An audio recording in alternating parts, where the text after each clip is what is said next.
मित्रों, कहते हैं नारी दम ब्रह्मा ना पाए, नाक कटाई के सती कहलाए। यानी कि कुटिल स्त्री के चरित्र को ब्रह्मा भी नहीं समझ पाए तो हम मनुष्य क्या चीज हैं।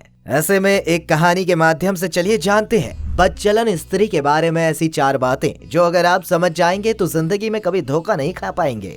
प्राचीन समय की बात है, एक नगर के बीचों बीच एक संत जा रहे थे।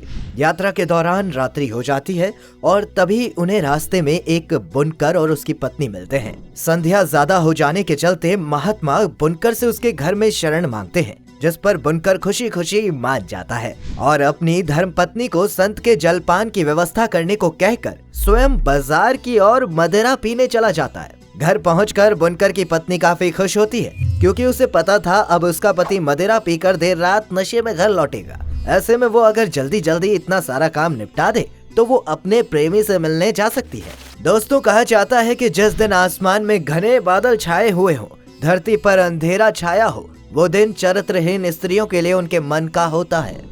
इसके बाद बुनकर की पत्नी जल्दी महात्मा के भोजन पानी और सोने की व्यवस्था करके साजो श्रृंगार के साथ अपने प्रेमी से मिलने के लिए निकल पड़ती है।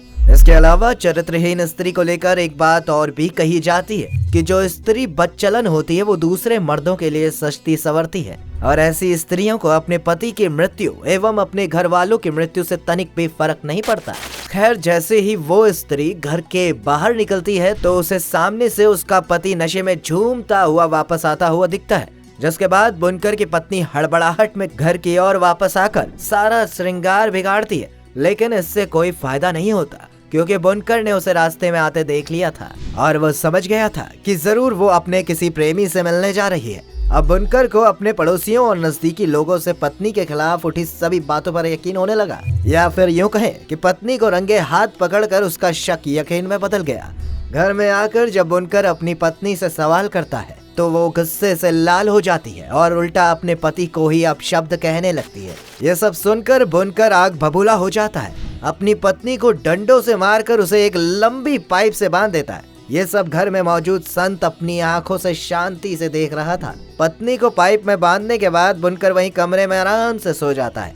थोड़ी देर बाद वहां बुनकर की पत्नी की सहेली आती है, जो कि एक नाई होती है, और अपनी सहेली से पूछती है कि आखिर उसके साथ ये किसने किया, जिस पर बुनकर की पत्नी उसे सारी बात बतलाती है। साथ ही नाइन उसे बताती है कि उसका प्रेमी जंगल में घंटों से उसकी प्रतीक्षा कर रहा है, वो शीघ्र ही उसे जाकर मिलने, वरना वो उससे रूठ भी सकता है। ये सुनकर बुनकर की पत्नी नाइन से कहती है कि हे सखी, मैं अपने प्रेमी से मिलने जाना तो चाहती हूँ, लेकिन उसने मुझे यहाँ बांध दिया है और अगर मैं उससे मिलने गई और मेरे पति ने मुझे यहाँ नहीं पाया तो पक्का वो मेरी जान ले लेगा। यह सुनने के बाद अपनी सहेली को छुड़वाकर नाइन उसे आजाद करके उसके आने तक स्वयं उसकी जगह खड़ी हो जाती है, ताकि बुनकर को शक ना हो। दोनों स्त्रियों को लग रहा था कि नशे में धुत बुनकर अब सुबह ही उठ पाएगा, लेकिन बदकिस्मती से बुनकर की आंख कुछ क्षणों के बाद खुल जाती है और नाइन को अपनी पत्नी समझकर उससे अपने कृत्य के लिए माफी मांगने को कहता है। लेकिन नाइन उसके जवाब में कुछ भी नहीं बोलती, क्योंकि उसे डर था कि अगर वो बोलेगी तो वह पकड़ ली जाएगी। अपनी पत्नी की बेशर्मी देखकर बुनकर क्रोधित हो उठता है और उसकी नाक काट देता है और वापस जाकर अपने कमरे में सो जाता है।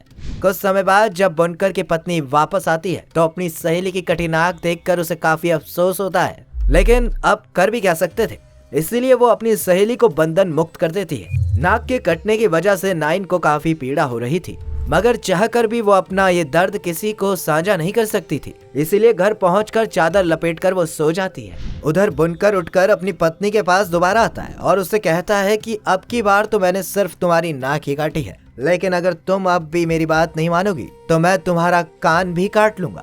ये सुनकर बुनकर की पत्नी ढोंग रचाते हुए अपने पति से कहती है, हे दुष्ट, तूने सती स्त्री की नाक काट के बहुत बड़ा पाप किया है। मैंने अभी भी तुम्हारे सिवाय किसी अन्य पुरुष के बारे में नहीं सोचा था, और अगर धरती ईश्वर कहीं भी है तो आज मेरे ऊपर लगा ये कलंक मिटा देंगे। मैं अगर वास्तव में चरित्रहीन स्त्री होंगी तो वो अभी मुझे जलाकर भस्म कर देंगे, वरना मेरी नाक मुझे वापस कर देंगे।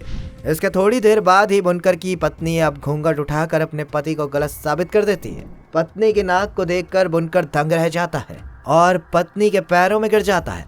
यहाँ तक कि बुनकर इस झूठी घटना को सत्य मानकर अपनी पत्नी की पूजा करने लगता है। वहीं थोड़ी दूर पर बैठे संत ये सब कुछ देख रहे थे और ईश्वर से रात कटने की प्रार्थना कर रहे थे। वहीं जैसे ही सवेरा होता है, जिस नाइन की नाक बुनकर ने काटी थी वो घर पर चारपाई पर लेटकर रोते रोते ये सोच रही थी कि आखिर वो अपने पति को क्या जवाब देगी। ऐसे में उसे एक योजना सूझी और जब उसका पति घर आता है, जो कि राजा के यहाँ एक नाउन का काम करता था, वो अपनी पत्नी को उसके औजार देने की बात करता है ताकि वापस अपने काम पर वो जाकर लोगों की हजाम कर सके। नाइन जानबूझकर अपने पति को दूसरा औजार पकड़ा देती है और गुस्सा होकर नाई व औजार उसकी तरफ फेंक कर दूसरा देने को कहता है। लेकिन तभी नाइन नाटकीय ढंग से अपनी कटी हुई नाक घर के बाहर ले जाकर जोर जोर से चिल्लाती है कि उसके पति ने उसकी नाक काट दी। यह देखकर सभी ग्रामवासी इकट्ठा हो जाते हैं और राजा के सैनिक नाई को पकड़कर सजा देने के लिए उसे राजा के समक्ष पेश करते हैं, जहां राजा के पूछे जाने पर आखिर उसने अपनी पत्नी की नाक क्यों काटी।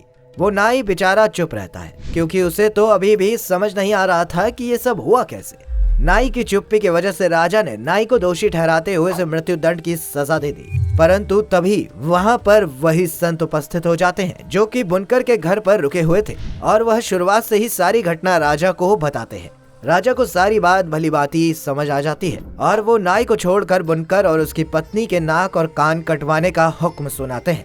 मित्रों, यह महिलाओं को लेकर एक अंतिम बात ये भी कही जाती है कि जो स्त्री अपने पति से प्रेम नहीं करती, गैर मर्दों के प्रति आकर्षित होती है, जिसे समाज का डर नहीं होता, ऐसी स्त्रियां कुलाछनी और पापनी होती है।